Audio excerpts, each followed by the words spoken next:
بسم الله الرحمن الرحيم الحمد لله رب العالمين والصلاة والسلام على سيد المرسلين وعلى آله الطاهرين وأصحابه الكاملين رب اشرح لي صدري ويسر لي أمري واحلل عقدة من لساني يفقهوا قولي أما بعد فأعوذ بالله من الشيطان الرجيم بسم الله الرحمن الرحيم شهر رمضان الذي أنزل فيه القرآن هدى للناس وبينات من الهدى والفرقان فمن شهد منكم الشهر فليصمه وقال رسول الله صلى الله عليه وسلم أوله رحمة وأوسطه مغفرة وآخره عتق من النيران وقال رسول الله صلى الله عليه وسلم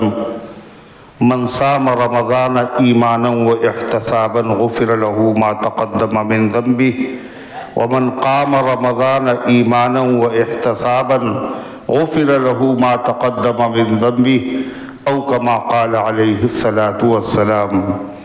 محترم حضرات، سامعین کرام، حاضرین مسجد، عزیزوں اور بزرگوں، قرآن کریم کی ایک مبارک آیت اور اللہ کے حبیب مدنی آقا تاجدار مدینہ جناب محمد الرسول اللہ صلی اللہ علیہ وسلم کا ایک مقدس فرمان میں نے آپ کو پڑھ کر کے سنایا ہے۔ دعا کیجئے رب العزت والجلال اس کی روشنی میں مختصر سے وقت میں کچھ کام کی اور مفید باتیں عرض کرنے کی توفیق نصیب فرمائے اور ہم سب کو عمل کرنے کی توفیق عطا فرمائے۔ یہ رمضان المبارک کا بابرکت مہینہ ہے اور جمعے کا یہ برکت والا دن ہے۔ رمضان بھی مبارک اور جمعہ بھی مبارک۔ رمضان کی برکت تو ایسی ہے کہ سال کے 11 مہینوں میں کسی مہینے میں ایسی برکت نہیں۔ اسی طریقے سے جمعے کا دن اتنا بابرکت ہے، ہفتے کے سارے دنوں میں اس سے زیادہ بابرکت کوئی دن نہیں۔ مہینوں کا سردار رمضان المبارک ہے، سید الشہور، مہینوں کا سردار، اور جمعہ جو ہے یہ سید الایام ہے، دنوں کا سردار۔ جمعے سے افضل کوئی دن نہیں، نہ عید کا دن نہ بقرعید کا دن۔ سال کے 365 دن ہیں، ان دنوں میں کوئی دن جمعے کے برابر نہیں۔ اللہ تعالیٰ نے قرآن کریم میں باقاعدہ جمعے کی نام کی ایک سورت نازل فرمائی، سورۃ الجمعہ۔ اللہ نے جمعے کی قسم کھائی ہے۔ اسی طریقے سے اللہ تعالیٰ نے رمضان کی عظمت، رمضان کی برکت اور رمضان کی فضیلت خود بیان فرمائی، اور حق تعالیٰ شانہ نے ارشاد فرمایا شہر رمضان الذی انزل فیہ القرآن۔ رمضان کے مہینے کو تم معمولی نہ سمجھنا، یہ بڑا عظمت والا مہینہ ہے۔ کیوں ہے یہ عظمت والا؟ کیا دلیل ہے اس کی عظمت اور بزرگی کی؟ فرمایا انزل فیہ القرآن، اس میں قرآن نازل کیا گیا۔ مطلب جب قرآن کے نازل کر دینے سے اس مہینے کی عظمت تمام مہینوں کی عظمت سے بڑھ گئی، تو سوچئے کہ خود قرآن کتنا عظمت والا ہوگا۔ رمضان کی فضیلت کا بیس، رمضان کی فضیلت کی بنیاد خود اللہ تعالیٰ نے قرآن میں بیان فرمائی ہے، شہر رمضان الذی انزل فیہ القرآن۔ یہ رمضان کا وہ مہینہ ہے جس میں قرآن نازل کیا گیا۔ قرآن جیسی عظمت والی کتاب اس مہینے میں نازل ہوئی، لہذا یہ مہینہ عظمت والا۔ تو سوچئے جس کے نازل ہونے سے رمضان کی برکت اور عظمت اور تقدس بڑھ گیا ہے، خود اس وہ کلام کتنا عظمت والا ہوگا۔ اللہ رب العزت والجلال نے خود اپنے کلام کی عظمت قرآن کریم میں مختلف انداز سے بیان فرمائی۔ ایک جگہ فرمایا تمہیں پتہ نہیں یہ کتنے جلال اور عظمت والا کلام ہے؟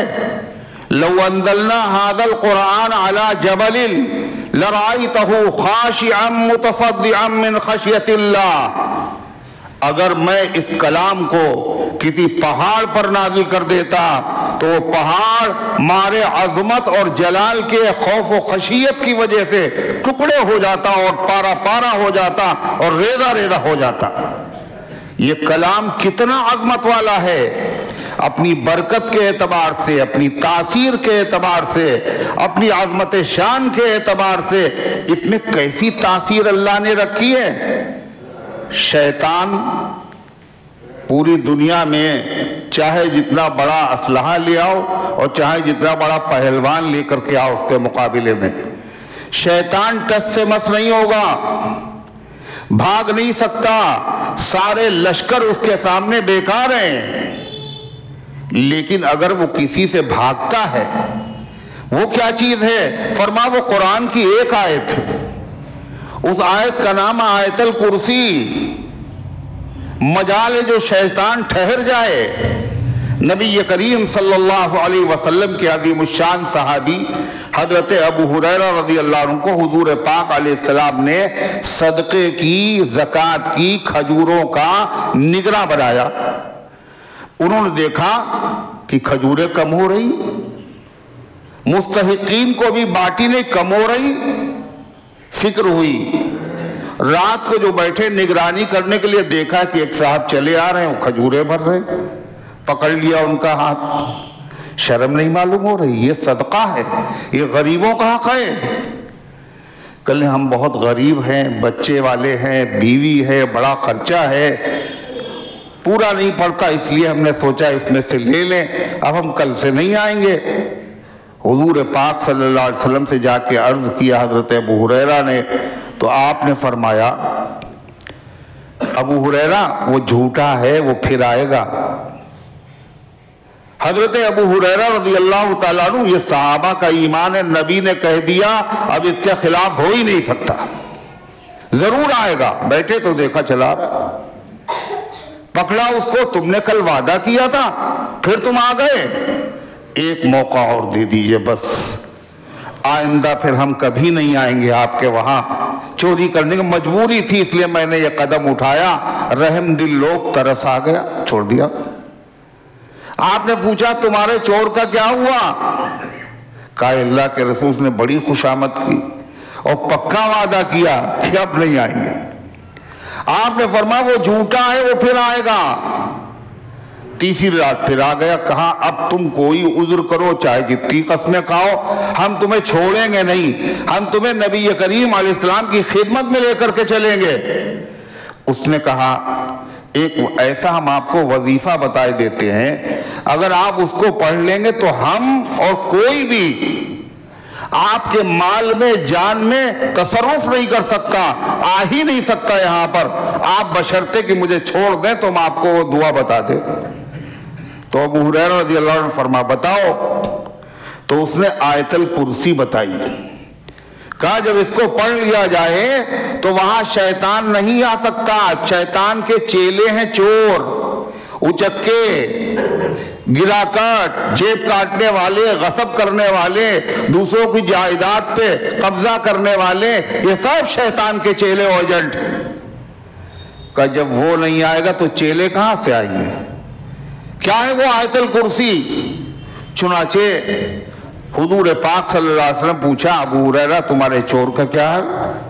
اے اللہ کے رسول، اس نے بڑی خوشامد کی اور اس نے کہا کہ ایک وظیفہ بتا دیں گے، کبھی مال سے چوری نہیں ہوگی، کوئی نہیں چرائے گا، آپ بتا دیجئے مجھے تو ہم اس شرط پر ہم آپ کو چھوڑ دیں، آپ چھوڑ دیں تو ہم بتا دیں۔ کیا بتا؟ اس نے یہ بتا، آپ نے فرمایا پتا ہے تمہیں وہ جو 3 دن سے تمہیں عاجز کر رہا تھا اور چوری کرنے آ رہا تھا، وہ کوئی اور نہیں تھا، وہ شیطان تھا، وہ بہت جھوٹا ہے۔ القذوب قد یصدق، مگر بہت جھوٹا آدمی بھی کبھی سچی بات کہتا ہے۔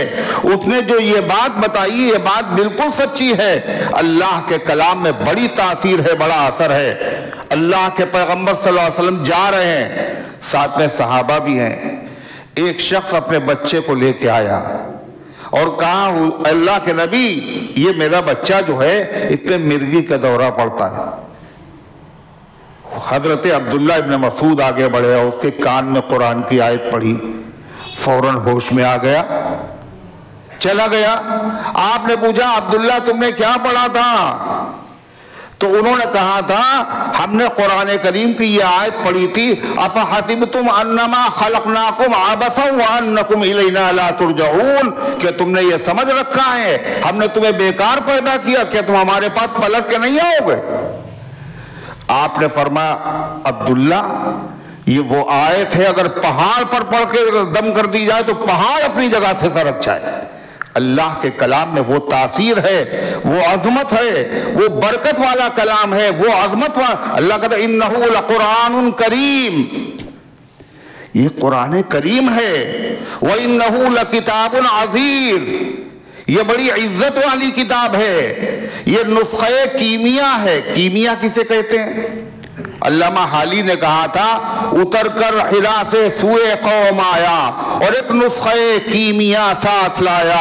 یہ نسخہ کیمیا کیا چیز ہوتی؟ کیمیا جانتے ہیں؟ اب تو لوگ جانتے نہیں۔ ایک نسخہ ہوتا تھا، اس کے ذریعے سے تانبے کو سونا بنا دیا جاتا تھا۔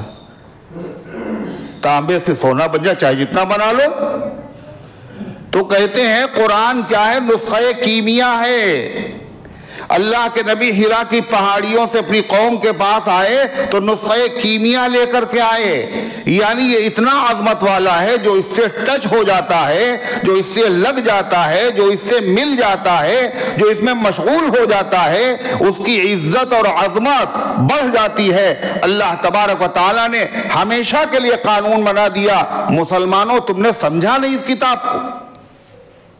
ان اللہ یرفع بہذا الکتاب اقواما ویضع بہ آخرین، اللہ اسی کتاب کے ذریعے سے بہت ساری قوموں کو عزت دے گا اور اسی کتاب کی وجہ سے ذلیل کر دے گا۔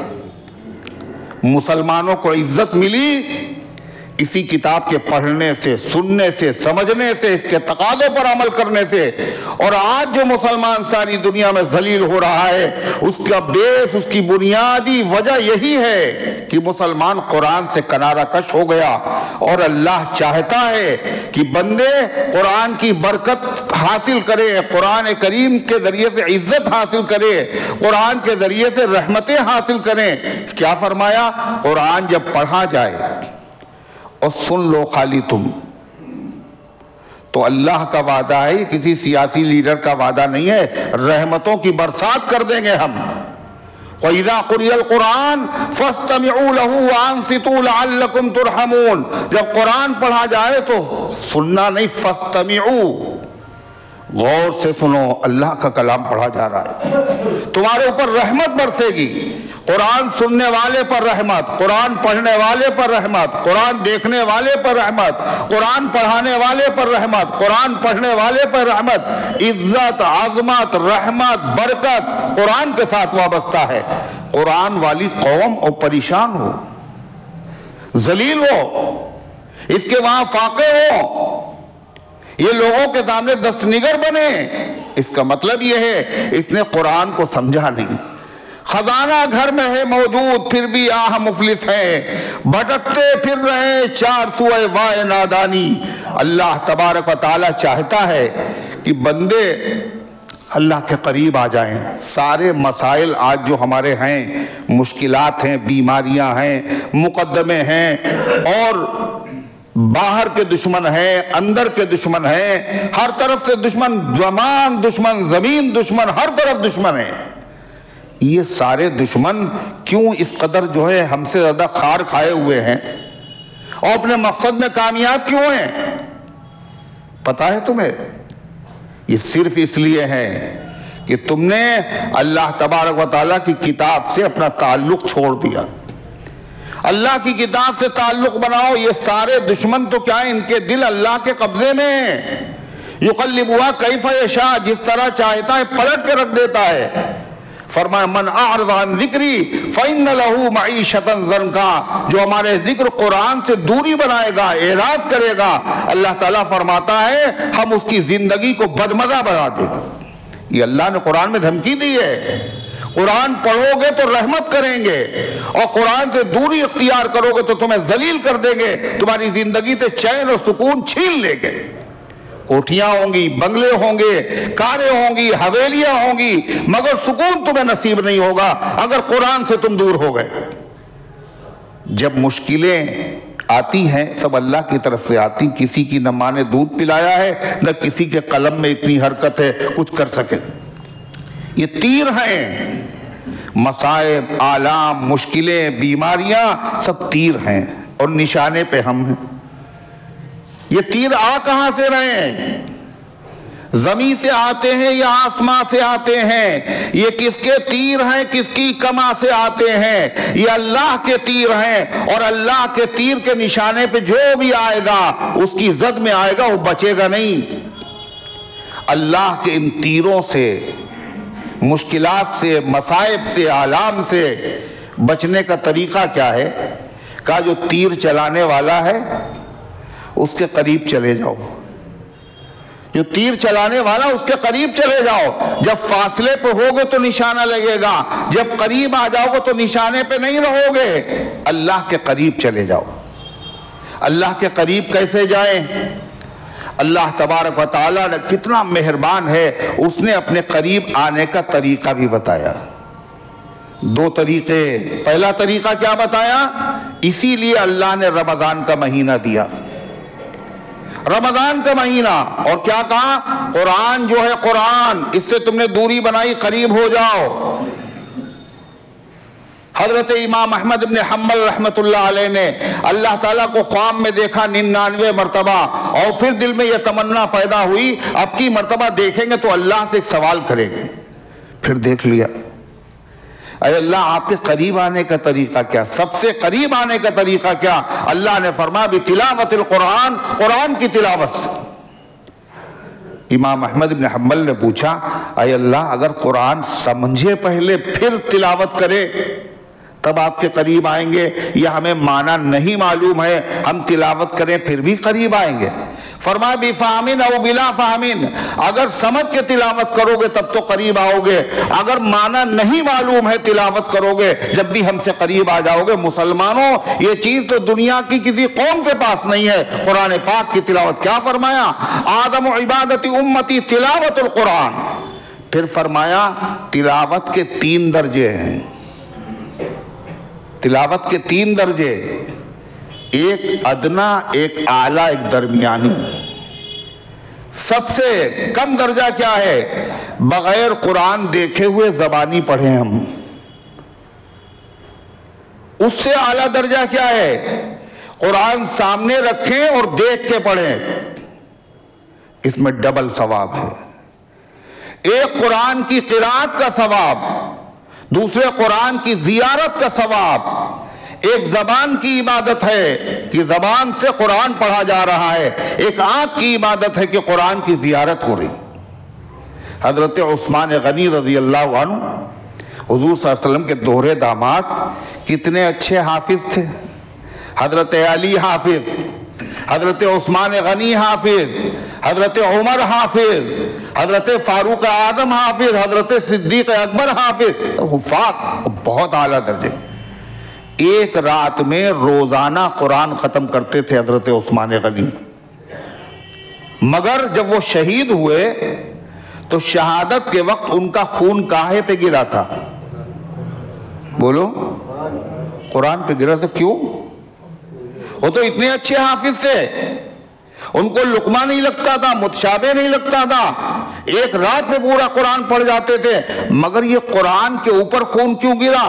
اس لیے وہ جانتے تھے کہ قرآن پاک کو دیکھ کر پڑھنے میں وہ ڈبل ثواب ملتا ہے، آنکھوں کی زیارت کا ثواب ملتا ہے اور زبان کو قرات کا ثواب ملتا ہے، اس لیے حضرت عثمان غنی دیکھ کے پڑھ رہے۔ تیسرا سب سے اعلیٰ درجہ کیا ہے؟ وہ ہے رمضان کے، وہ ہے قرآن پاک کو نماز میں پڑھنا۔ کوئی نماز ایسی نہیں جس میں قرآن نہ پڑھا جاتا ہو، ظہر ہو، عصر ہو، مغرب ہو، عشاء ہو، سنت ہو، فرض ہو، واجب ہو، کوئی بھی نماز ہو، قرات کرنا نماز کا فرض ہے، رکن ہے، مگر وہ نماز جس میں پورا قرآن شروع سے آخر تک پڑھا جاتا ہے اور پورا قرآن شروع سے آخر تک سنا جاتا ہے، وہ کون سی نماز ہے؟ تراویح کی نماز۔ اللہ نے رمضان کا مہینہ دیا بندوں کو قریب کرنے کے لیے، اور اللہ تبارک و تعالیٰ نے اس میں تراویح کی نماز رکھی ہے کاہے کے لیے؟ بندوں کو اپنے قریب کرنے کے لیے کہ قرآن پاک بھی، اور وہ بھی نماز کی حالت میں۔ جس طریقے سے طواف نہ مدینے میں ہوگا، نہ بغداد میں ہوگا، نہ مسجد اقصی میں ہوگا، صرف کعبے میں ہوگا۔ تراویح کی نماز بھی نہ رجب میں ہوگی، نہ ربیع الاول میں ہوگی، صرف رمضان کے مہینے میں۔ یہ رمضان کی برکت ہے، رمضان کے مہینے میں اللہ تعالیٰ نے نماز تراویح عطا فرمائی۔ دوسری بات اللہ نے کیا بتائی قرآن میں؟ ہمارے قریب آنے کا طریقہ کیا ہے؟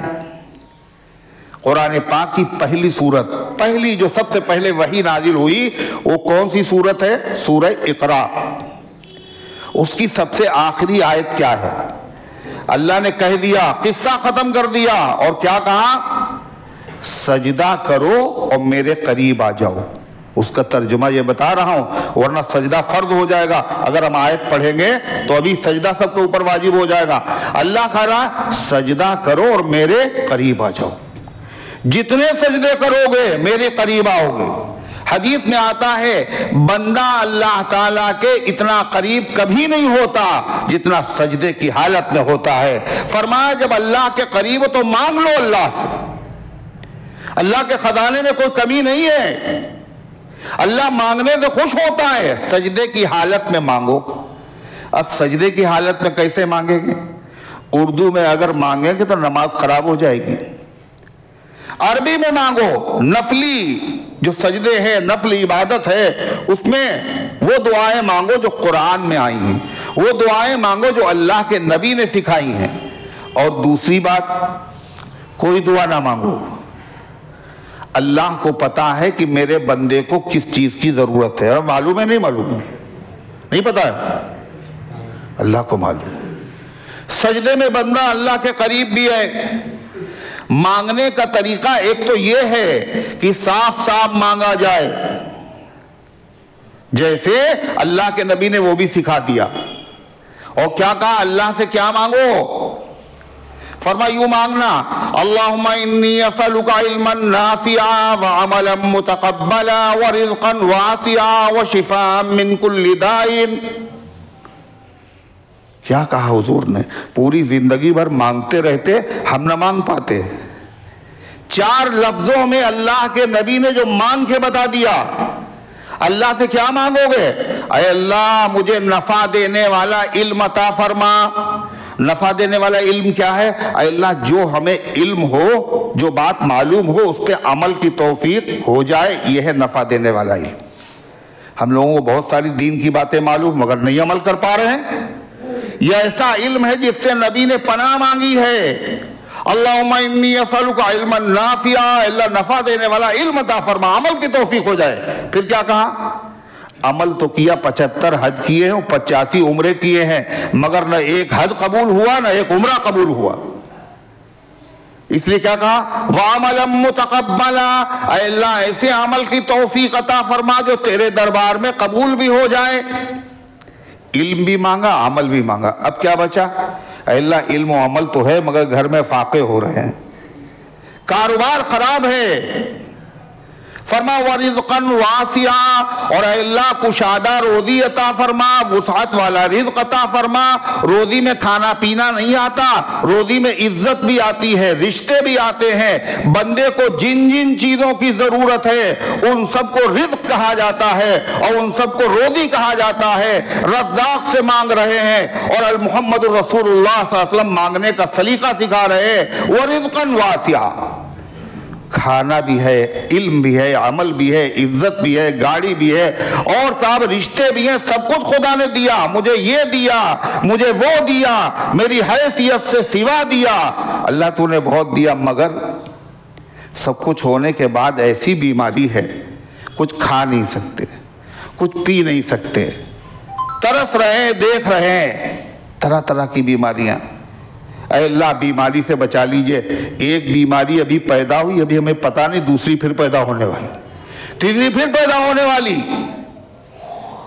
اللہ کے نبی نے کیا جملہ فرمایا، آپ نے فرمایا جتنی ہیں بیماریاں اور جتنی تھیں اور جتنی قیامت تک پیدا ہوں گی، اے اللہ میں ان تمام بیماریوں سے شفا چاہتا ہوں۔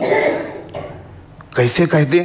وَشِفَاءً مِّن كُلِّ دَاءٍ، اے اللہ ہر بیماری سے شفا عطا فرما، ہر بیماری سے شفا عطا فرما۔ سلام ہو محمد الرسول اللہ صلی اللہ علیہ وسلم پر۔ آپ نے اللہ سے مانگنے کا سلیقہ سکھایا، مانگو تو کیا مانگو، یہ دعا بتائیے آپ نے۔ مجھ کو رونے کا سلیقہ بھی نہیں آتا تھا، کس نے پیدا میرے اشکوں میں روانی کر دی، یہ اللہ کے نبی کا احسان۔ دوسرا مانگنے کا طریقہ کیا ہے پتہ ہے؟ کسی شریف آدمی کے پاس آپ گئے، بادشاہ کے پاس جو بڑا سخی تھا، آپ نے کہا آپ بہت اچھے آدمی، آپ بہت سخی ہیں، آپ کے دروازے سے کوئی خالی واپس نہیں جاتا، آپ کی کرم کی بڑی شہرت ہے، آپ نے حاتم کو پیچھے کر دیا۔ یہ آپ نے کچھ مانگا نہیں ہے بادشاہ سے، مگر آپ نے مانگ لیا۔ خالی آپ جو تعریف کر رہے ہیں، سمجھدار آدمی سمجھ جائے گا، بغیر مانگے ہوئے دے گا۔ اللہ تبارک و تعالیٰ نہیں سمجھے گا؟ بتائیے کیا کہا؟ صرف سجدے میں کچھ نہیں کہنا، کیا کہنا؟ سبحان ربی الاعلیٰ، سبحان ربی الاعلیٰ، سبحان ربی الاعلیٰ، پاک ہے میرا رب جو سب سے بلند ہے۔ 3 مرتبہ کہا، نفل نماز ہے نا، 5 مرتبہ کہہ لیا، 7 مرتبہ کہہ لیا، اور کچھ نہیں کہہ رہے، یہی کہے جا رہے سبحان ربی الاعلیٰ، سارے مسائل حل ہو جائیں گے۔ تو اللہ تبارک و تعالیٰ نے رمضان کے مہینے میں کیا کہا؟ قرآن دیا، نماز میں پڑھنے کا موقع عطا فرمایا، تراویح کی نماز میں، اور کہا سجدے سے بندے قریب ہو جاتے ہیں۔ آپ کو پتا ہے عام دنوں میں جو نماز پڑھتے ہیں اس میں جو سجدے ہوتے ہی ہوتے ہیں، رمضان کے مہینے میں 40 سجدے زیادہ ہوتے ہیں۔ کتنے؟ 40 سجدے۔ ارے ہوتے نہیں ہوتے؟ تراویح کی نماز کئے رکعت ہے؟ 20 رکعت، ہر رکعت میں 2 سجدے، کتنے ہو گئے؟ 40 سجدے۔ تم بہت دور چلے گئے ہم سے، رمضان کے مہینے میں ہم سے قریب آ جاؤ۔ اگر 8 رکعت آپ نے پڑھی تراویح تو کتنے سجدے ہوں گے؟ 16۔ اللہ کہہ رہا ہمارے قریب آ جاؤ، آپ کہہ رہے اچت دوری بنائے رکھیے، یعنی زیادہ قریب آنا، 20 نہیں 16۔ اللہ کے بندو، اللہ دینا چاہتا ہے۔ اللہ کے نبی فرما رہے ہیں کہ مانگو، خدا سے کسر نہ کرو، رمضان میں اپنی حیثیت سے زیادہ اپنی طاقت لگا دو۔ صحابہ نے اس حقیقت کو سمجھا، صحابہ کرام سمجھ گئے۔ اچھا یہ بتائیے صحابہ جو تھے ان کو تو پتہ نہیں کہ ہم کہاں جائیں گے، جنت میں جائیں گے جہنم میں جائیں گے، ایسا ہے معاملہ؟ بولو۔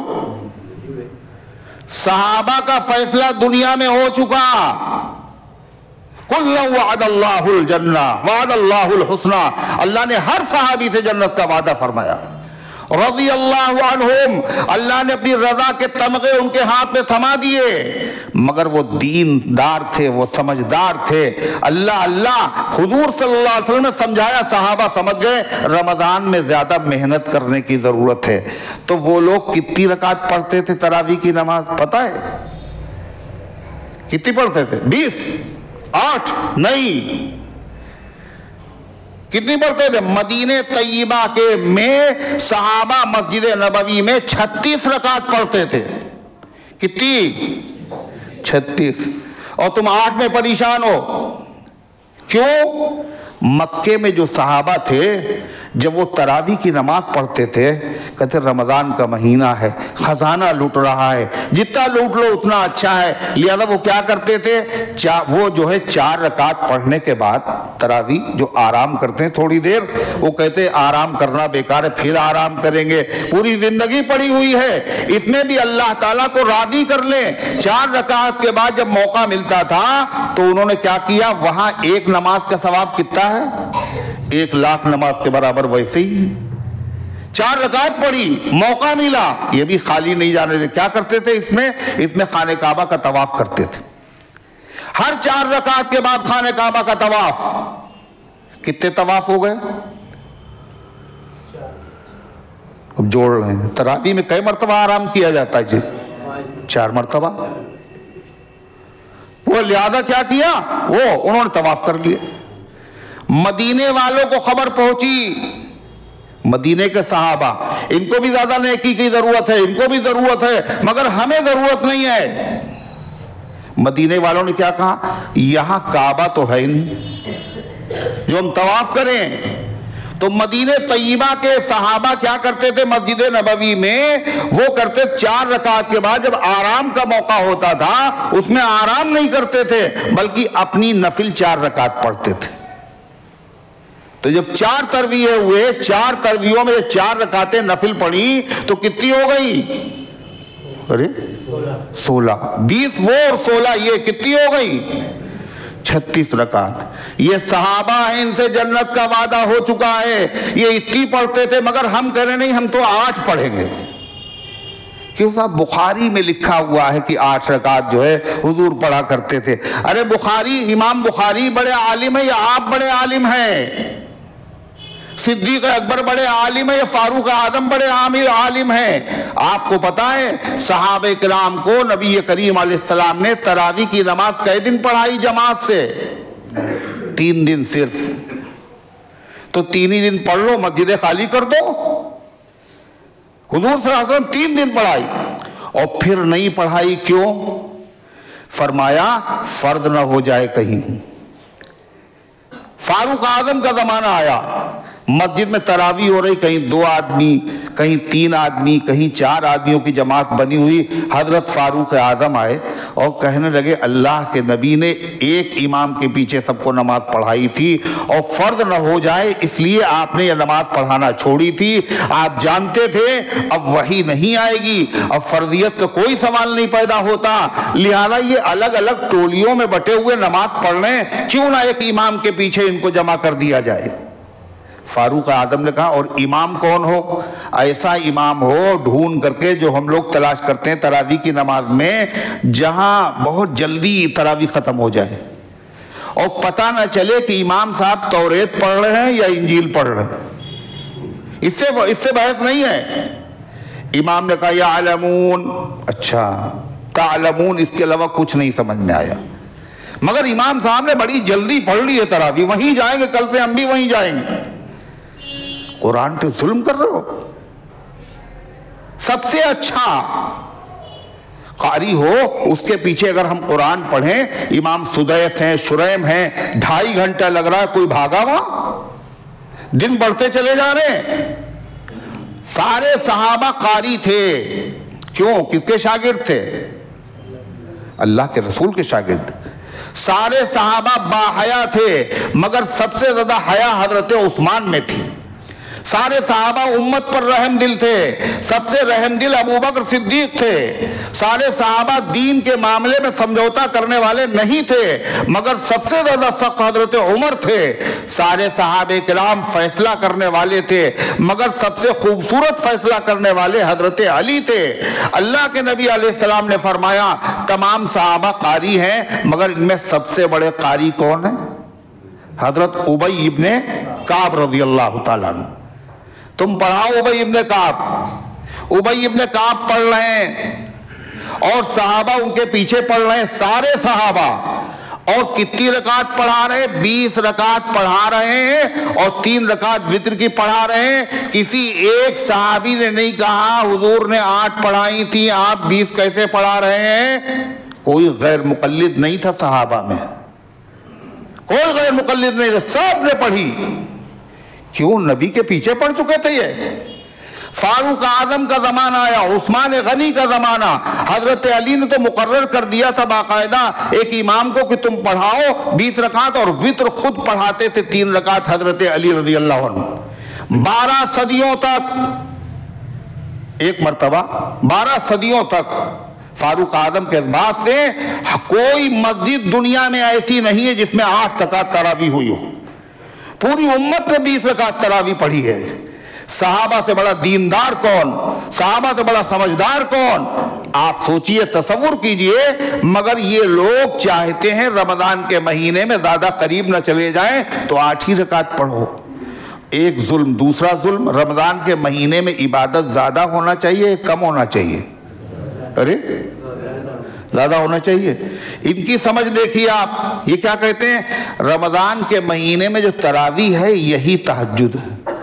عام دنوں میں تہجد ہے، رمضان کے مہینے میں یہ تراویح ہے.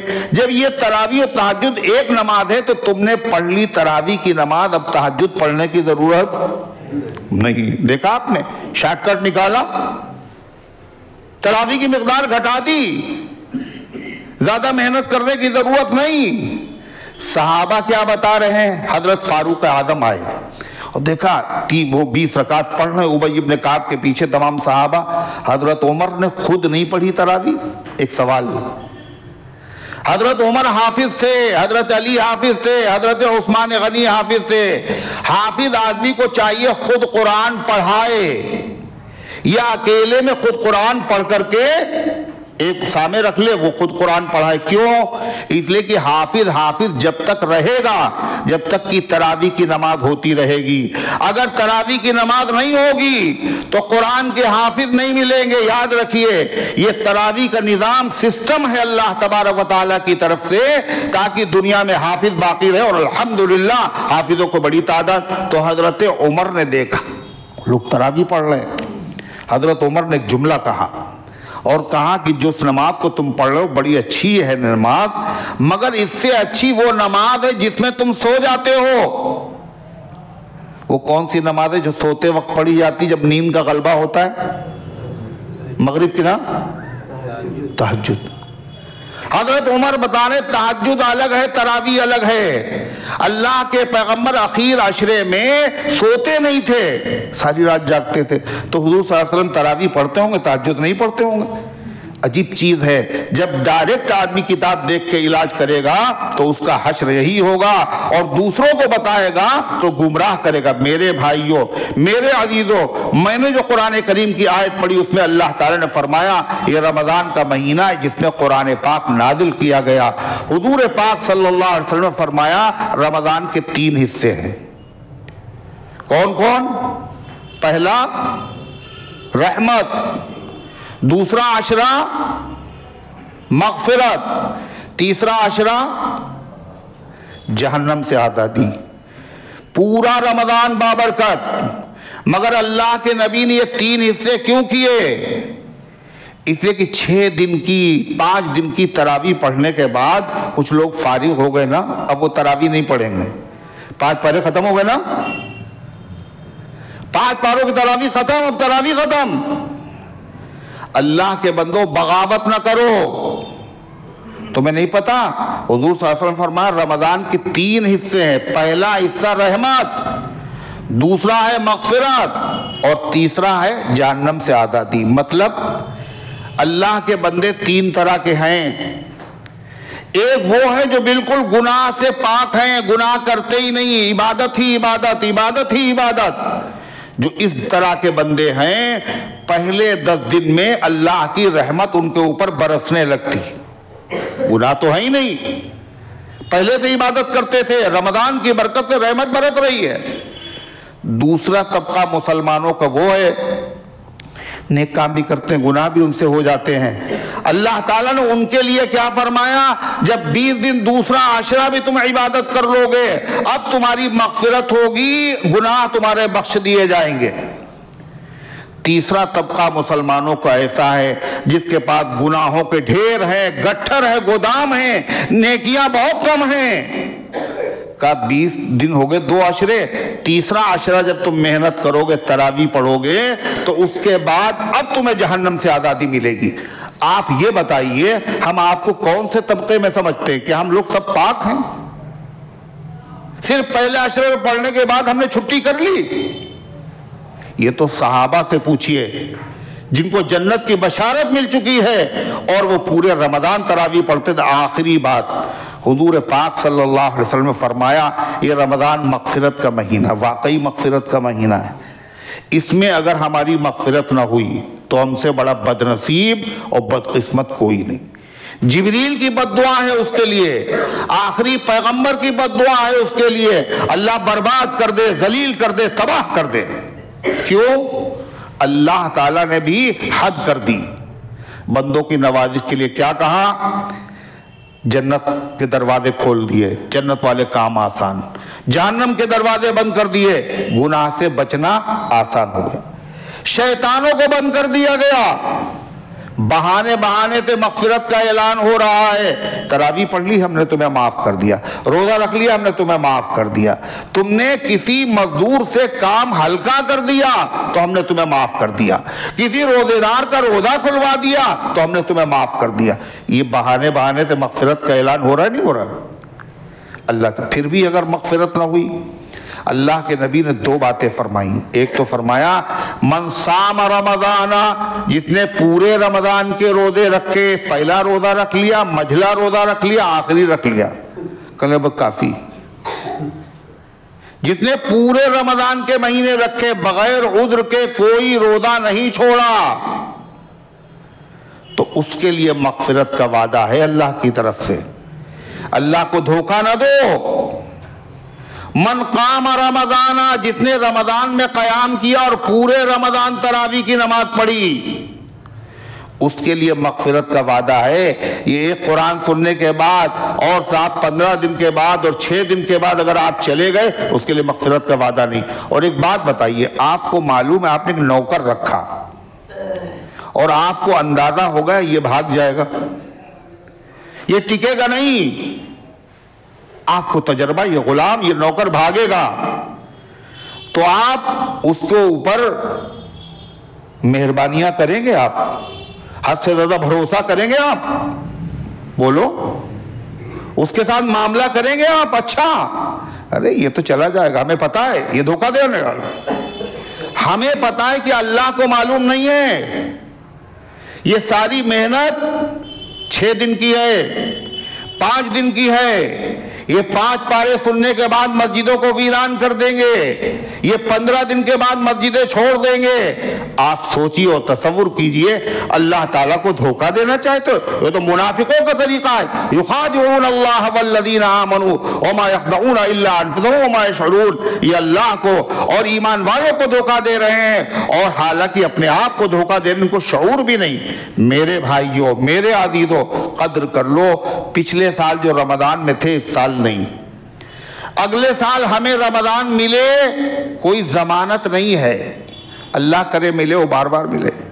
فی الحال یہ رمضان کا مہینہ موجود ہے، اللہ تعالیٰ نے عطا فرمایا صحت کے ساتھ، عافیت کے ساتھ، ایسا بھی نہیں ہے کہ آکسیجن لگا ہوا ہے، اسپتال میں ایڈمٹ ہیں، ایسا بھی نہیں، روزہ رکھ سکتے ہیں، تراویح پڑھ سکتے ہیں، لہذا اس کی قدر کرو۔